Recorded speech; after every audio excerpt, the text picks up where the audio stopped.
안녕하세요. 윤쌤 채널입니다.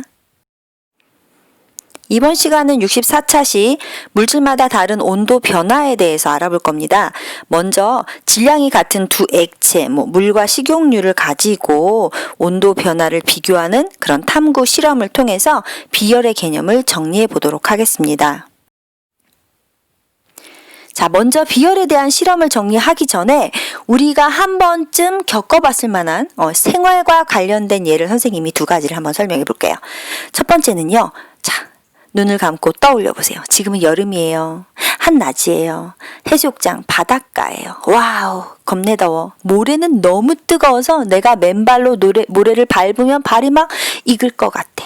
그래서 모래를 밟고 아 뜨거 하면서 바닷물을 퐁 하고 들어가면 바닷물은 굉장히 시원합니다. 여기서 잠깐. 자, 태양 복사 에너지가 이렇게 비출 겁니다. 누구를? 바닷물을. 또 누구를? 모래도. 모래도 열받고 바닷물도 열받아요. 누구한테? 태양한테. 그러면 열을 분명히 똑같이 줬을 텐데 왜 모래는 뜨겁고 바닷물은 시원하냐는 거죠. 분명히 열은 똑같이 줬을 텐데 설마 태양이 모래만 예뻐해서 모래한테 과하게 열을 줘서 모래가 뜨거웠던 건 아니라는 거죠. 자, 이제 두 번째 상황을 볼게요. 이게 고기 스테이크예요. 이 스테이크를 지금 네모 반듯한 돌 위에다 구웠네요. 돌판이에요. 그런데 이 돌판은요, 처음에 가열할 때 열을 겁나게 많이 줘야 돼요. 그러면 돌판이 가열이 돼요. 굉장히 많은 열을 줘야 얘가 뜨거워져요. 거기서 고기를 구우면 잘 익겠죠. 그런데 반대로 불을 껐는데도 이 돌판은 계속 오랜 시간 동안 식지 않고 뜨겁습니다. 그러니까 이 위에다가 고기를 썰어서 놓으면 식지 않으면서 고기를 계속 따뜻하게 먹을 수 있다라는 얘기죠. 이건 또 왜 그러는 거죠? 이 부분은 전부 다 오늘 우리가 배울 비열과 관련 있는 내용입니다. 뒷부분 살펴보면 이 상황이 왜 그런지 분명히 이해가 될 겁니다. 교과서에 나와 있는 탐구 실험을 소개하도록 하겠습니다. 제목을 보면요. 질량이 같은 두 액체를 준비하고 걔한테 가열을 해서 시간을 재면서 온도가 어떻게 변화가 되었는지 비교하겠다는 뜻입니다. 비커 두 개를 준비하고 하나에는 물 100g을 넣고 다른 하나에는 식용유 100g을 각각 넣어요. 그러니까 질량이 같은 두 액체니까 물과 식용유를 준비했다는 얘기죠. 그림처럼 장치하래요. 스탠 비커를 준비했네요. 그리고 1분 간격으로 물하고 식용유가 온도가 어떻게 변화했는지 측정을 해서 표에 기록을 하는 겁니다. 그림 이해가 가시죠? 물과 식용유 종류는 달라요. 하지만 둘 다 100g씩 똑같아요. 처음에 온도 같게 시작하고 1분 간격으로 시간을 재면서 온도를 측정, 기록하면 된다는 얘기죠. 그랬더니 지금 나와 있는 표와 같은 실험 결과가 나왔다고 합니다. 그러면 얘는 물이에요. 얘는 식용유죠. 둘 다 처음에 시작할 때 준비 시작 시간이 0이니까 제일 처음 시작할 때인데 물의 온도는 10도, 식용유도 10도였어요. 그리고 나서 시간이 흘러가는 겁니다. 1분 지나고 2분 지나고 3분 지나고 4분 지나고 5분 지났어요. 1분 간격으로 시간을 재고 그때마다 물의 온도, 식용유의 온도를 각각 기록을 했는데요. 여기 한번 보세요. 물은 처음에 10도였어요. 그런데 몇 분 지나니까 5분 지나니까 40도가 됐습니다. 그런데 식용유는요. 처음에 똑같이 10도였거든요. 그런데 5분 지났을 때 물은 40이었는데 식용유는 86. 대박. 거의 2배 가까이 식용유 온도가 높아졌어요. 자, 왜 이런 일이 벌어질까?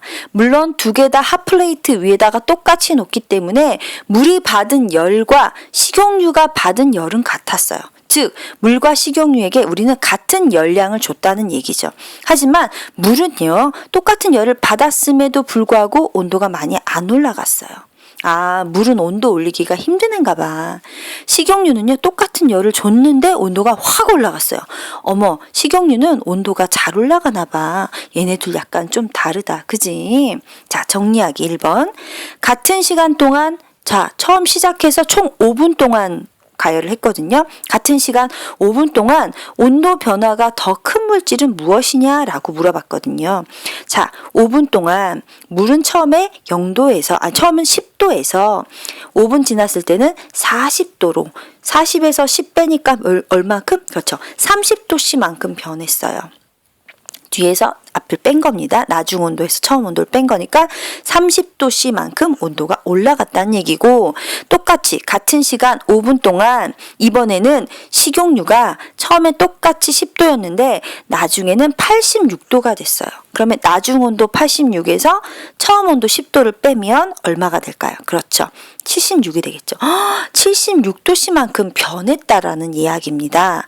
같은 시간 동안 결론, 누구 온도가 더 변화가 훨씬 더 컸을까요? 그렇죠. 식용유의 온도가 훨씬 변화가 컸다는 사실입니다. 둘 다 열을 똑같이 받았는데 식용유는 온도의 변화가 매우 컸다. 자, 이제 두 번째 보겠습니다. 문제를 보면 자료는 똑같고요. 물하고 식용유 중에서 같은 온도만큼 높이는데 필요한 열이 누가 더 많니? 라고 물어봤어요. 자, 중요한 포인트는 같은 온도만큼 올려야 돼요. 그럼 대략적으로 여기는 제일 처음 시작점이니까 얘를 생각하지 말고 물이 40도 정도, 식용유가 여기 41이니까 거의 비슷하다고 생각하면 되겠죠? 그러면 물 같은 경우는요, 40도가 되는데 시간이 5분 걸린 겁니다. 그쵸? 하지만 식용유는 41도, 거의 40도까지 올라가는데 2분밖에 안 들었어요. 얘는 열을 조금만 줬는데도 40도가 됐고, 얘는 열을 많이 5분 동안 줘서 40이 됐다는 얘기죠. 자, 결론을 정리해보면 10도씨에서 40도씨로 온도를 높이는데 물 같은 경우는요, 지금 그림에서 5분 정도가 걸렸다 그랬어요.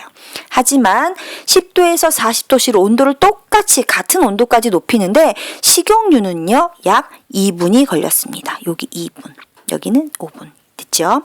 결론, 같은 온도만큼 높이는데 필요한 열의 양은 누가 더 많이 들어간 거예요? 그렇죠. 얘는 2분 동안만 가열해주면 40이 됐는데 얘는 5분 동안 3분을 훨씬 더 많이 3분 동안 계속 열을 줘야지 물의 온도가 40이 된 겁니다.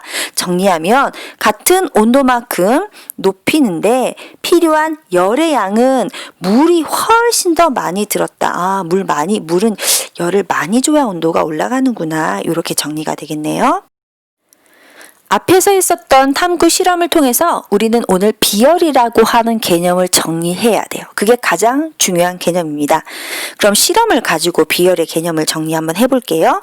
보면 같은 양의 열을 같은 양의 열을 준다라고 하는 것은 같은 시간 동안 똑같은 데서 똑같은 불의 세기로 가열했다는 얘기예요. 아까 핫플레이트에다 똑같이 올려놨죠? 시간은 5분 동안 똑같이 열을 주면서 가열했다는 얘기입니다. 그리고 같은 질량의 물질이라고 했는데 재료는 두 가지가 있었어요. 하나는 물이었고 하나는 식용유였거든요. 그런데 물의 질량도 100g이었고 식용유의 질량도 100g이었어요. 같은 질량, 즉 100g의 물질에, 이 물질은 두 가지겠네요. 물과 식용유. 같은 양의 열을 가양합니다. 그랬는데 결론은 어떤 물질은 온도가 잘 변하지만 어떤 물질은 온도가 잘 변하지 않는데요. 실험 결과 기억나시나요? 물은 제일 처음에 10도였는데 나중에 40도가 됐어요. 30도만큼 늘어났네요. 식용유는 처음에 온도가 10도였는데 나중에는 86도씨가 됐어요. 거의 70도씨 이상의 온도가 올라간 겁니다. 그러면 어떤 물질은 온도가 잘 변한다라는 것은 그렇지, 식용유를 얘기하는 거네요. 식용유는 온도가 잘 변했어요. 어떤 물질은 온도가 잘 변하지 않는다? 얘는 누구였을까요? 물이었죠. 물은 같은 열을 줬는데도 30만큼 변했어요, 온도가. 하지만 어떤 물질, 여기서 말하는 어떤 물질은 식용유가 되겠죠? 식용유는 온도가 잘 변해? 그렇죠. 거의 76도나 변했다는 얘기입니다. 정리하면 이는 물질의 종류에 따라서, 즉 물이냐 식용유냐 에탄올이냐 이런 것들, 물질의 종류에 따라서 온도가 변하는데 필요한 열량, 이거 중요하다. 온도를 높일 건가 봐. 온도를 변화시키고 싶어? 온도를 올리고 싶어? 열이 필요해. 온도가 변하는데 필요한 열량이 달라요. 뭐마다? 물질마다. 그래서 물 같은 경우는 온도를 변화시키려면 열을 많이 소모하고요. 식용유는 열을 조금만 줘도 온도가 휙 하고 올라간다라는 얘기입니다. 자, 개념을 정리하면 비열이라고 하는 것은요, 어떤 물질 1kg의 몰을 온도를 몇 도씨, 1도씨 높이는데 필요한 열이 얼마야? 그게 비열이에요. 그러면 실험을 가지고 정리하면 물이라고 하는 것은 온도 1도 높이려면요, 열을 많이 줘야 돼요.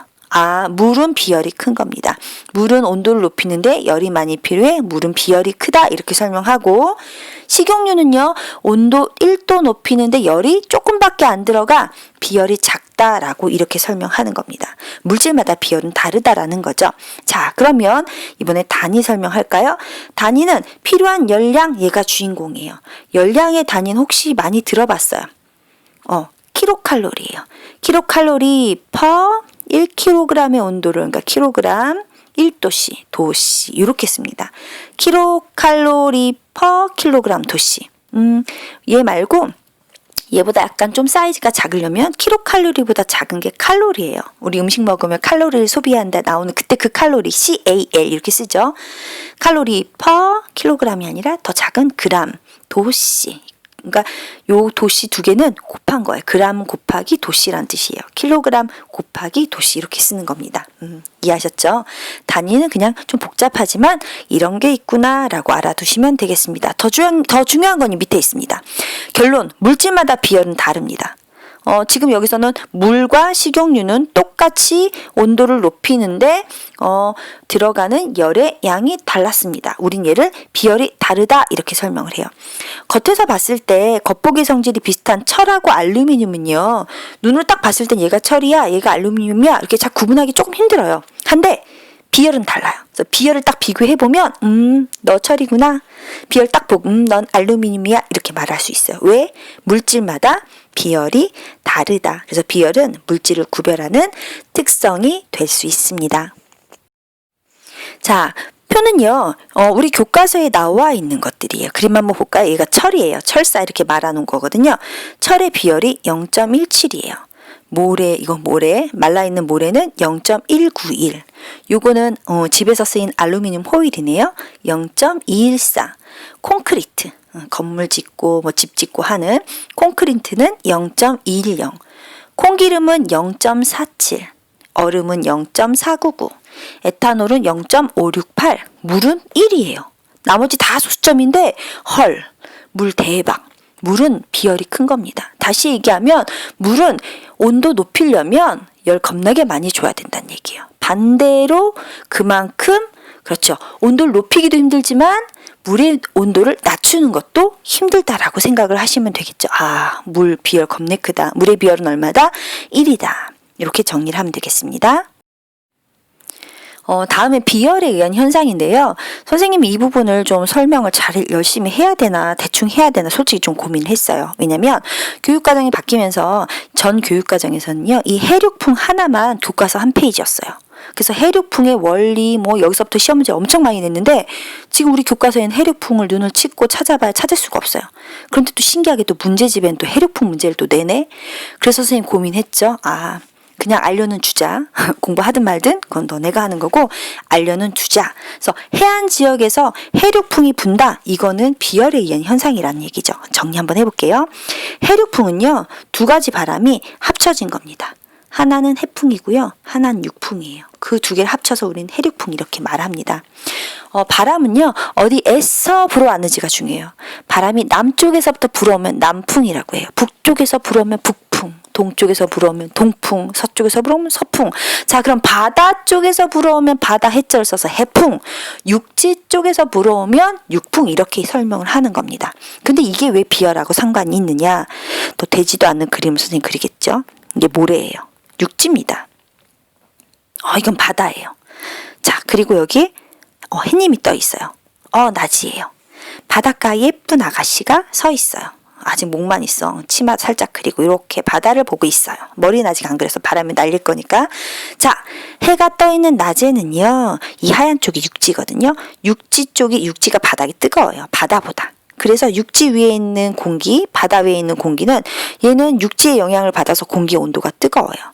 뜨거운 공기는 이렇게 가벼워져서 위로 올라가는 상승 기류가 생기고 상대적으로 육지에 비해서 상대적으로 바다는 차갑고 바다 위에 있는 공기도 육지에 있는 공기보다 상대적으로 차가우면서 밑으로 내려가는 하강 기류가 생깁니다.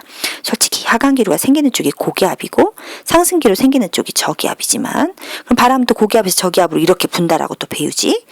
그러니까 바람이 고기압에서 저기압으로 바다 쪽에서 이쪽이 바다네. 여기는 육지네. 바다 쪽에서 바람이 불어. 어머, 그럼 이쁘나? 머리카락 날려봐야지. 자, 핑크로 염색한 여학생들 머리 날아갑니다. 이렇게 바람이 이렇게 불겠죠? 치맛자락도 이렇게 뒤로 날리게 될 겁니다. 그쵸? 아, 바람 불면서 아, 시원해. 이렇게 해가 떠 있을 때는 바다 쪽에서 바람이 부는 해풍이 분다. 이렇게 정리하면 되겠죠? 아, 그럼 이제 육풍도 다시 한번 설명을 해보면 다시 또 그때 그 바닷가입니다. 그리고 그 앞에 바다, 그쵸, 모래사장 있고 바닷가네요. 아까 그 아가씨, 예쁜 아가씨 다시 나오세요. 치마 입고 서 있습니다. 자, 그런데 밤이니까 해 떠 있으면 안 되죠? 달 떠 있고 별 떠 있습니다. 자, 밤이 됐어요. 아까 그 낮에 그 바다, 밤이 됐어요. 그런데 육지는요, 금방 식어요. 바다는 낮에 받았던 열을 뜨끈히 품고 있어서 덜 식어요. 다시 말하면 육지 위에 있는 공기, 바다 위에 있는 공기를 비교해보면 오히려 바다 쪽 공기가 뜨거워서 바다 쪽에서 상승하는 기류가 생겨요. 육지는 상대적으로 하강 기류가 생기죠. 하강 기류가 생기는 쪽이 공기가 눌러주는 압력이 센 고기압, 이쪽은 저기압. 어머, 바람이 불어. 어디에서 어디로? 고기압에서 저기압으로 불어. 그런데 이 밤에 바닷가에 나온 이 핑크머리의 여학생 바람이 육지 쪽에서 부니까 머리카락 이렇게 날리는 거지. 치마도 이렇게 되는 거지. 뒤에서부터 바람이 오니까. 와, 완전 무섭지? 육지 쪽에서 바람이 불어가 그럼 얘는 무슨 풍이야? 그렇지. 얘가 바로 육풍이야. 그러면 낮에는 바람이 이렇게 바다 쪽에서 불어. 해풍. 밤에는 이렇게 불어. 육풍. 해풍, 육풍, 해풍, 육풍. 와, 하루를 주기로 바람의 방향이 바뀌네. 합쳐서 해륙풍. 이렇게 설명하는 겁니다. 그럼 이렇게 바람의 방향이 하루를 중심으로 해풍, 육풍 이렇게 부는 이유는 육지와 바다의 비열 차이 때문이다. 라는 거지. 아, 답 굉장히 길었어요. 해안 지역에서는 해륙풍이 분다. 육지와 바다의 비열 차이 때문에 그거만 정리하면 되겠어요. 요 밑에 내용까지 굳이 정리할 필요는 없고요. 두 번째, 해안 지방이 내륙 지방보다 일교차가 커요. 내륙은 육지거든요. 얘는 금방 뜨거워졌다 금방 식어요. 바다는요, 천천히 뜨거워졌다 천천히 식어요. 그래서 해안가를 끼고 있는 지방은요, 저기 넓은 대륙 중앙에 있는 곳보다 훨씬 밤에는 덜 춥고 낮에는 덜 덥고, 낮에는 물이 햇빛을 흡수해 가니까 좀 덜 더워. 밤에는 흡수했었던 열을 주변에 내놓기 때문에 덜 추워. 그게 일교차가 작다 이렇게 설명할 수 있는 거죠. 즉 해안 지방, 물을 끼고 있는 해안 지방은요, 일교차가 작습니다. 그 다음 세 번째, 이건 사람하고 관련 있는 건데요. 외부의 온도가 급격히 딱 변화를 한다 하더라도 사람의 체온은 유지돼요. 사람 몸 안에 있는 것은 물, 피 할 거 없이 물이 제일 많잖아. 그쵸? 사람 몸 안에서 제일 많은 게 물이야. 근데 물은 비열이 커. 물은 비열이 커서 1이나 돼. 이렇게 설명했어요. 그렇기 때문에 내가 운동장 한가운데 여름에 막 서 있어. 땀이 찔찔 날지언정 체온이 막 급격하게 훅 100도 이렇게 올라가진 않는다는 얘기죠. 왜? 사람의 몸은 대부분 물로 이루어져 있고 물은 비열이 크기 때문에 온도를 높이려면 열을 겁나게 많이 줘야지 가능하다라는 얘기죠. 그래서 외부 온도의 급격한 변화에도 사람이 체온이 유지되는 건 사람 몸 안에 대부분이 물이 있고 물은 비열이 크기 때문이다. 비열에 의한 현상, 이렇게 세 가지 정리해 보았습니다. 자, 스스로 확인하기. 어떤 물질 1kg의 온도를 높일 거야. 몇 도나? 1도만. 1도 높이는 데 필요한 열의 양을 우리는 비열이라고 합니다.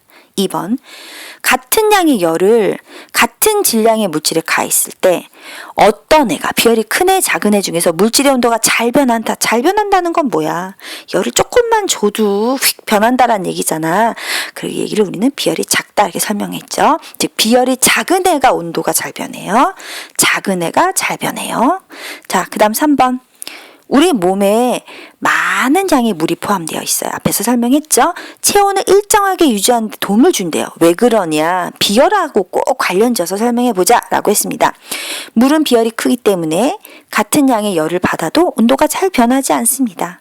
따라서 몸에는 굉장히 물이 많이 이루어져 있죠. 몸에서 많은 열이 빠져나가거나 그 다음에 주위의 온도가 막 변한다 하더라도 몸의 온도는 쉽게 변하지 않으므로 체온이 크게 변하지 않는다. 이렇게 정리하겠습니다. 요거 교과서에서 수령 정리해 주세요. 오늘 수업의 핵심입니다. 첫 번째로 비열의 개념 정리해 볼게요. 어떤 물질 1kg의 온도를 1도 높이는데 열이 얼마큼 필요해? 그게 비열입니다. 근데 이 비열은 물질마다 달라요. 물하고 식용유 아까 달랐던 거 기억하시죠? 비열을 딱 비교하잖아? 어머, 비열이 달라? 너네 다른 물질이구나 이렇게 구분할 수 있다는 얘기예요. 요 물과 식용유를 가지고 요 표를 해석하는 거 중요합니다. 비열이 큰 물질, 물 같은 건가 봐. 얘는 열을 많이 줘야 온도가 조금 변해. 즉 비열이 큰 물질은요 온도가 잘 변하지 않아요. 하지만 식용유처럼 비열이 작은 물질은요 열을 조금만 줘도 온도가 후룩 하고 올라가 버린다라는 얘기죠. 정리하세요. 비열이 큰 물질 온도가 잘 변하지 않습니다.